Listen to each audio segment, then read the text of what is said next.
जय हिंद। आज हम लोग देखते हैं एक नया टॉपिक है स्केलेटिक सिस्टम। स्केलेटिक सिस्टम हिंदी इंग्लिश में बोलते हैं, हिंदी में कहते हैं रक्त परिसंचरण। रक्त परिसंचरण मतलब हमारे शरीर में खून कैसे फ्लो हो रहा है उसके बारे में आज हम लोग देखते हैं। सबसे पहले देखते हैं ओपन सर्कुलेटरी सिस्टम, मतलब ओपन मतलब खुला रक्त परिसंचरण।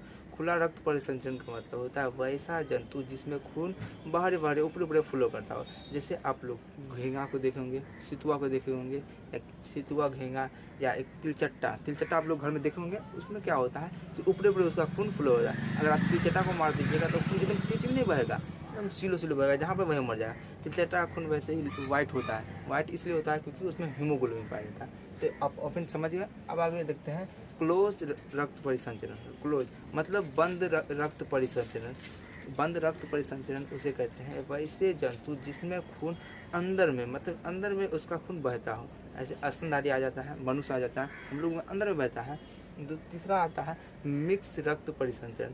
वैसा जंतु जिसमें खून बाहर बाहर फ्लो करता हो और नस के माध्यम से भी करता हो। जैसे मछली अगर पूँछ कटेगा या उसका पंखुड़ी कटेगा तो उसका खून तेज ही बहेगा, और उसका अंदर का पार्ट कटेगा, जैसे बॉडी कटेगा तो खून उतना फ्लो नहीं होगा।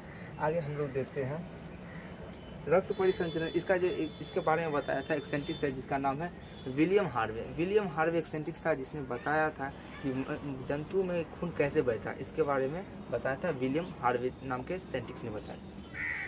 धमनी उसे बोलते हैं जो हमारे शरीर, जो हृदय से हमारे शरीर में खून को ले जाए या हमारे शरीर किसी भी अंग में ले जाए हृदय से ब्लड को, उसे बोलते हैं धमनी। धमनी हृदय से कहाँ ले जाएगा, बॉडी की ओर ले जाएगा, उसे बोलेंगे धमनी।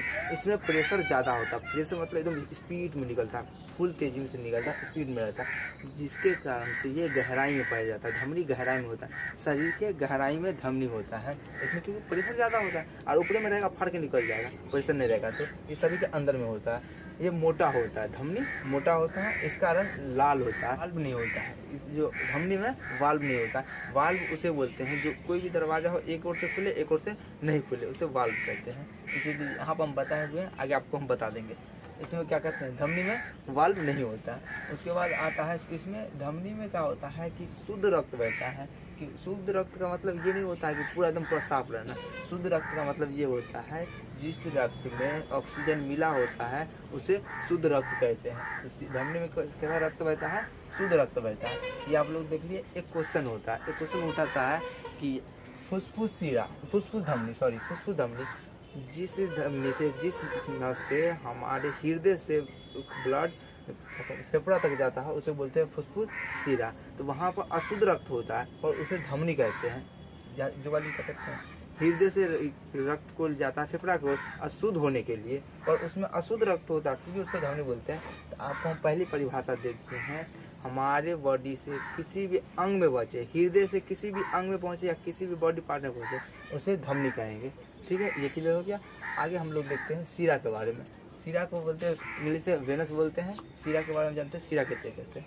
शिरा क्या मतलब, ऐसा परिभाषा क्या होता है, वैसा जो हमारे बॉडी से या हमारे किसी भी अंग से हृदय के तरफ ब्लड को, रक्त को लाता हो उसे शिरा बोलते हैं। शिरा का परिभाषा यह होता है कि अगर हमारे बॉडी से या हमारे शरीर किसी भी अंग से ब्लड को लेकर आता है हृदय तक उसे शिरा कहते हैं। इसमें प्रेशर कम होता है। प्रेशर मतलब एकदम तेजी थोड़ा नहीं, कम होता है, धीरे धीरे वो जाता रहता है। इसे त्वचा के नीचे रहता है। जैसे आपका स्किन है ना, स्किन के नीचे ही पाया जाता है।